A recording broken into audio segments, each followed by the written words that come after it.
Is this war for you or for him? For him.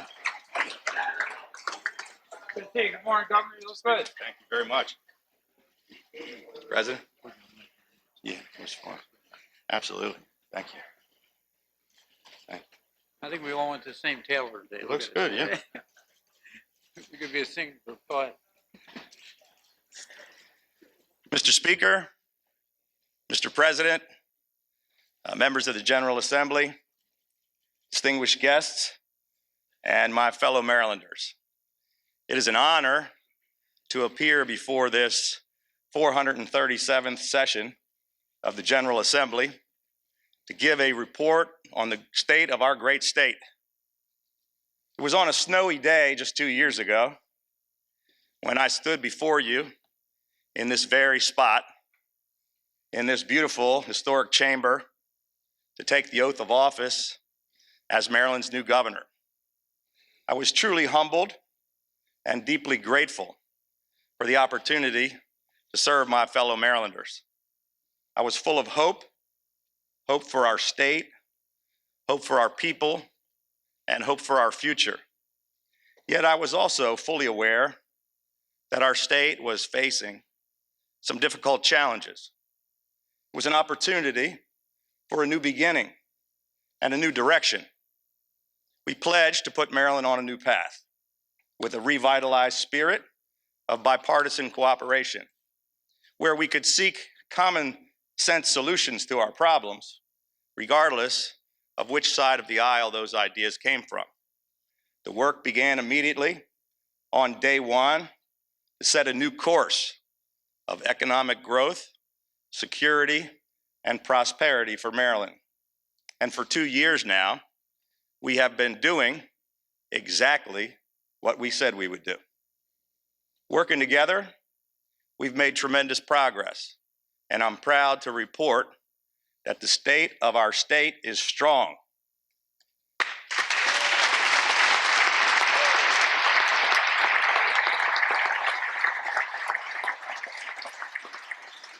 It's stronger today than it was a year ago, and stronger than it has been in many, many years. For 2 years now, working together with this General Assembly, we have chosen action over apathy. We have sought out common sense and common ground rather than disparity and divisiveness.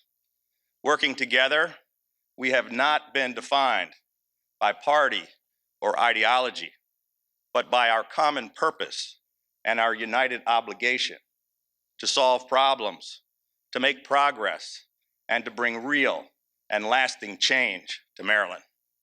After 2 years of progress, Marylanders are heartened that the unifying promise of bipartisan change is being forged in reality. We've already accomplished a great deal, but together we can and we must do more. Beginning with our unwavering commitment to education. This is our third budget in a row with record funding for education. We invested another $6.4 billion to fully fund the legislative formulas.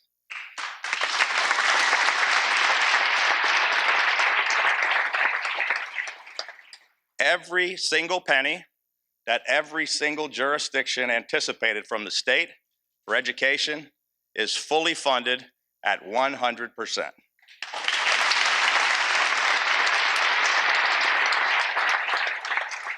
In addition, we're adding another $334 million for school construction, and we're investing record amounts for higher education, with a budget that includes $1.35 billion for the university system, more than $256 million for Maryland's community colleges, and to continue to make our commitment to make college more affordable. We're providing an additional $17.5 million specifically for tuition relief so that 14 Maryland universities and colleges can now cap tuition growth at 2% rather than the 5% they were proposing.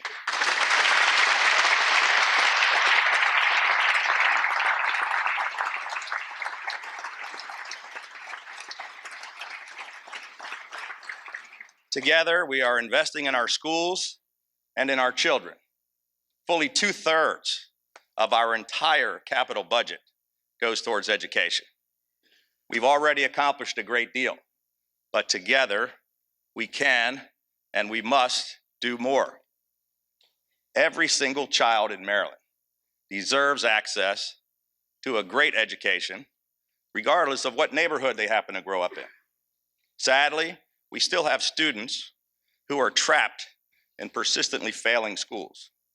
Last year, Democratic leaders in this assembly proposed legislation which provided $5 million, giving a limited number of deserving kids the chance to earn a scholarship to attend a private school. Our budget adds $2 million more to this initiative so that we can have even more children have that great opportunity.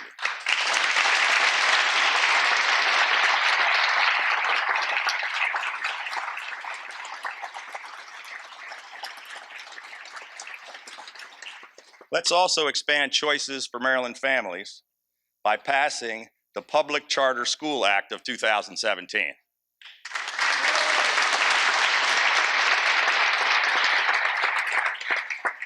Last year, we brought the P-TECH Schools Initiative to Maryland, which is giving children a choice along with a real hope and real opportunities. So this year, we plan to double the number of P-TECH schools in Maryland.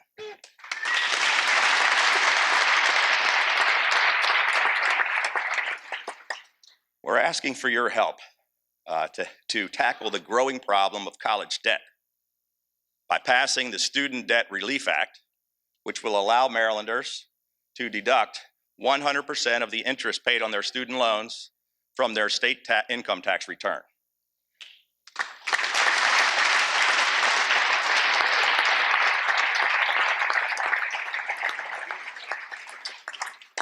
From day one, our administration has been focused on making Maryland more competitive, growing our private sector, putting more Marylanders to work, and restoring our state economy. I'm proud to report to you that Maryland has now moved into the top 10 states in the nation for overall economic performance.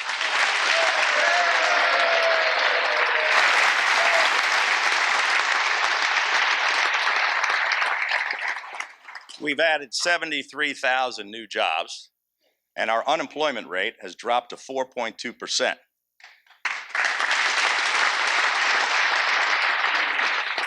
We created more new manufacturing jobs than all of the other states in the Mid-Atlantic region added together.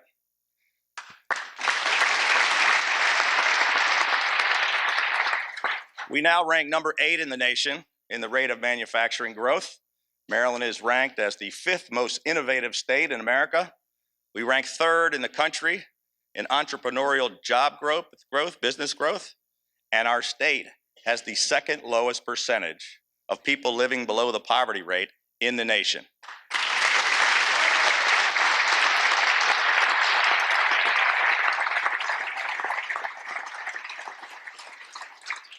And Maryland has the highest median household income in the United States of America.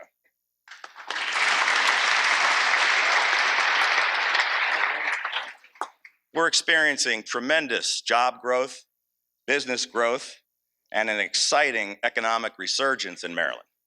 Businesses are returning to and expanding in our state once again. Maryland truly is open for business.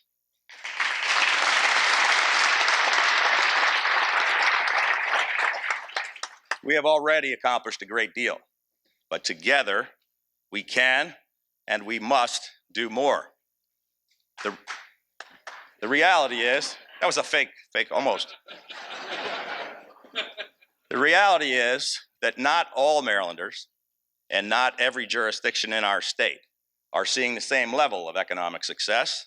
We still have Marylanders who are struggling in parts of our state like Baltimore City, Western Maryland, and the Lower Eastern Shore, where unfortunately unemployment is still higher than it is in the rest of the state, which is why we must come together to enact the Maryland Jobs Initiative, an innovative, bipartisan proposal which will provide incentives for the creation of thousands of jobs in the places that need them the most.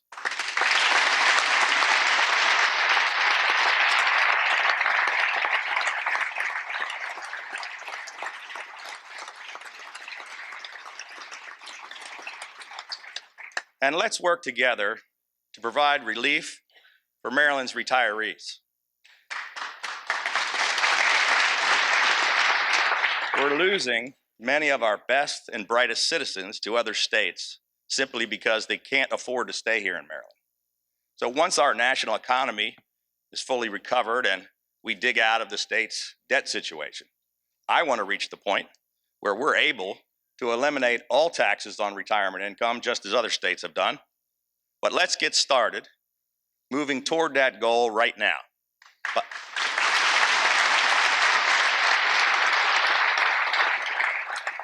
By passing the Hometown Heroes Act to eliminate income taxes on the pensions of those who have put their lives on the line for us, our retired military, police, fire, and first responders.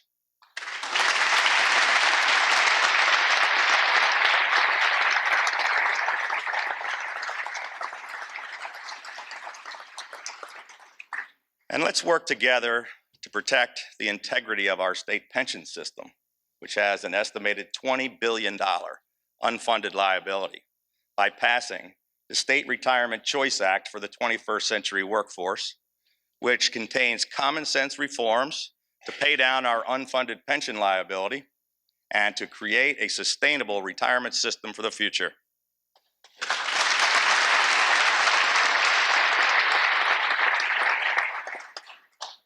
Three years ago, when not many people were paying any attention, we began to shine a spotlight on the rapidly growing heroin and opioid crisis.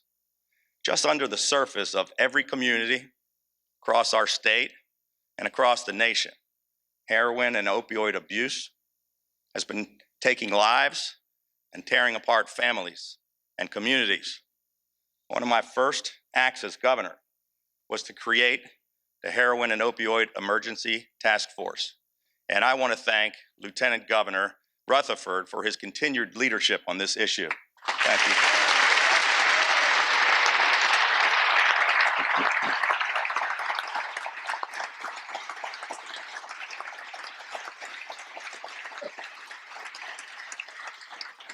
For 2 years now, together, we have all been committed to facing this crisis head on. Together, we made the investments to implement the recommendations of the Emergency Task Force. We've gone after it from every angle, including education, treatment, interdiction, and law enforcement. We've made strides, but this crisis continues to grow out of control all across our country. We can and we must do more to save the lives of Marylanders. The multi-pronged Heroin Prevention, Treatment, and Enforcement Initiative, and to pass the Prescriber Limits Act of 2017 and the Distribution of Opioids Resulting in Death Act. We must commit to doing whatever it takes to address this crisis, and no state can do it alone. Nearly all of my fellow governors of both parties have joined with me to ask that the federal government finally get engaged in this national crisis.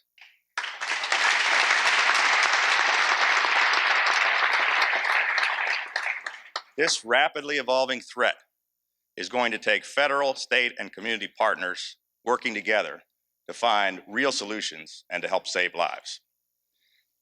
Last year, we worked across the aisle to enact the Justice Reinvestment Act, which is the most important criminal justice reform in a generation.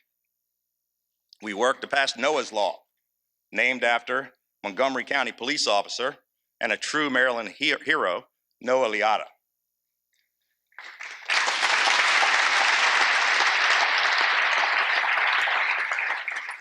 We've already accomplished a great deal, but together we can and we must do more. This year, we plan to work with you to enact our Justice for Victims initiative, to improve services for the victims of crimes, and to reduce the number of future victims of crime. Together, we need to enact the Repeat Sexual Predator Prevention Act of 2017, the Protecting Victims of Sex Trafficking Act, and the Repeat Drunk Driving Offenders Act. All of this legislation will help make Maryland safer and will protect the lives of our most vulnerable citizens.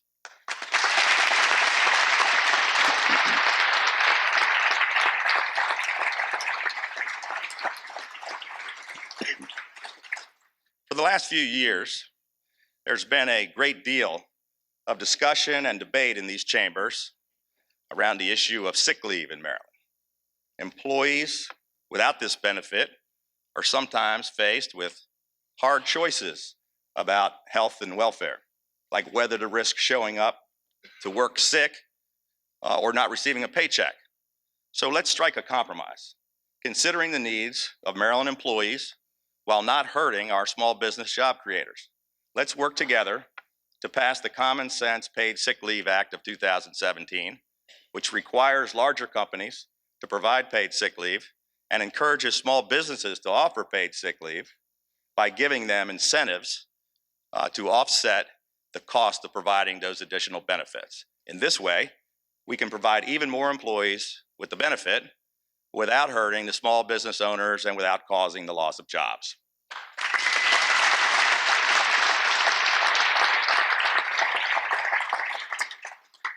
Together, we have been leading with bold initiatives to safeguard our environment. In just the first few weeks in office, we successfully negotiated a compromise phosphorus management solution, which was a huge step towards protecting the Chesapeake Bay. We invested the most ever in history in the Chesapeake and Atlantic Coastal Bays Trust Fund. And again this year, we're fully funding bay restoration efforts. We restored $60 million previously drained from program open space. We pushed for landmark legislation which cemented our state's position as a national leader in combating greenhouse gas emissions. We enacted legislation expanding the Climate Change Commission, and after years of the problem being ignored, we are finally seeking innovative and cost-effective solutions to reduce the sediment, nitrogen, and phosphorus pollution which flows down the Susquehanna River over the Conowingo Dam and which is a serious threat to the Chesapeake Bay.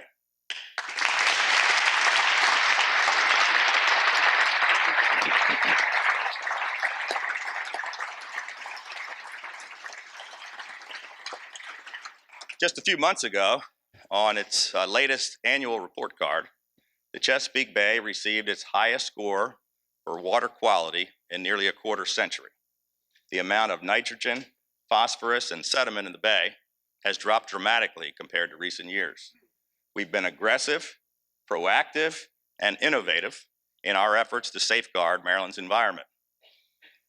We have made a great deal of progress, but together we can and we must do more.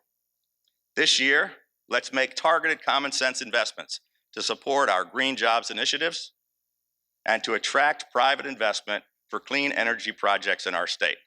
We need your help to pass our Clean Cars Act of 2017, which will increase our investment in both electric vehicles and in the charging station tax credit programs, and help us pass the Clean Water Commerce Act to enable the purchase of nutrient reduction credits, a cost-effective, market-based solution that will allow the state to help meet the Chesapeake Bay Watershed Improvement Plan goals.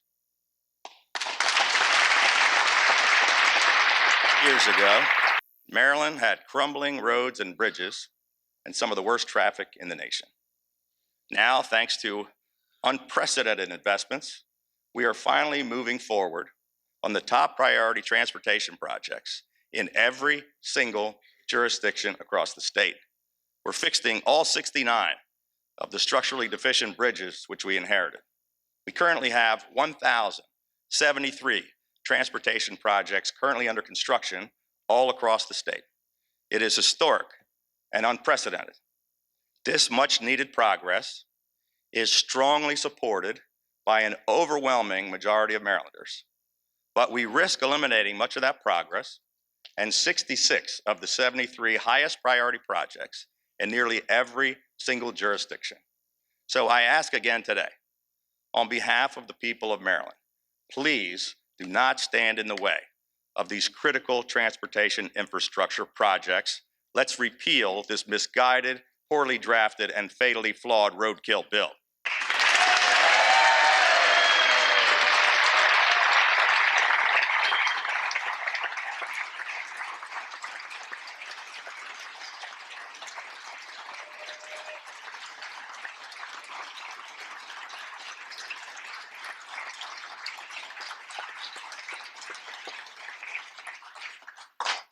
It is an honor and a privilege to serve in this historic State House, where many great men and women have served and where many great things have been accomplished. But sadly, that rich history and proud legacy may be tarnished by those who have failed to uphold solemn oaths of office which they took to maintain the public trust. The immense responsibility we have as public officials is to always conduct ourselves in a manner that is deserving of the trust that the citizens of Maryland have put in us. We cannot allow the unethical behavior of the few to tarnish the goodwill of the many. Together, we have a shared obligation to restore the public trust by enacting the Public Integrity Act of 2017, which will place additional restrictions on both the executive and legislative branches of state government. Help us finally bring the transparency that Marylanders want and deserve by passing the Legislative Transparency Act, which provides for all sessions of the General Assembly to be live streamed to the public. And let's remove the last vestiges of an archaic political patronage system, which enabled criminal acts to take place. Let's finally clean up this mess by enacting the Liquor Board Reform Act. And isn't it time that we finally pass the Redistricting Reform Act so we can remove the politics and the politicians from drawing their own district lines?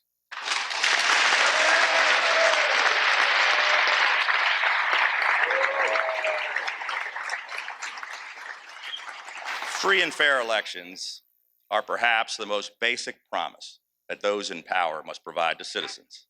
People of Maryland desperately want and certainly deserve balance, fairness, and bipartisanship in our state.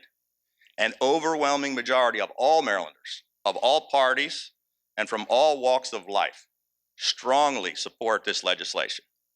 But last year, this critically important reform legislation was hidden in a drawer.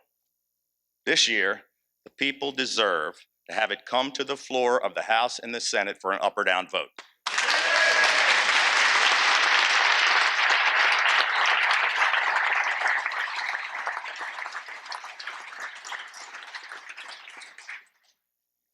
Too often we see wedge politics and petty rhetoric used to belittle our adversaries and inflame partisan divisions.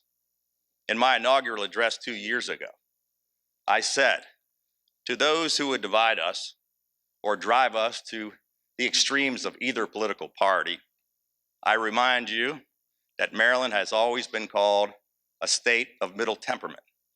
I said that the politics that divided our nation need not divide our state.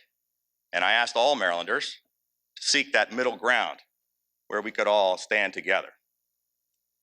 President Truman once said, progress occurs when courageous, skillful leaders seize the opportunity to change things for the better. no problem faces us that hard work, honesty, and courage cannot solve if we work together. Ladies and gentlemen, I just want to leave you with one personal thought. In my battle with cancer last year, it taught me some important lessons. I've learned that our time on this earth is much too short, and so we better make the most of it. And I believe that every single day, each and every one of us is given the opportunity to do something great.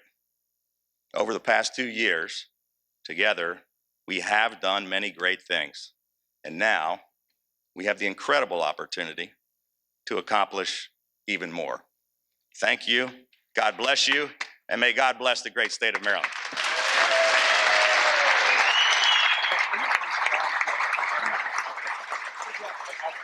Hey, Governor. Thank you very much. Thank you.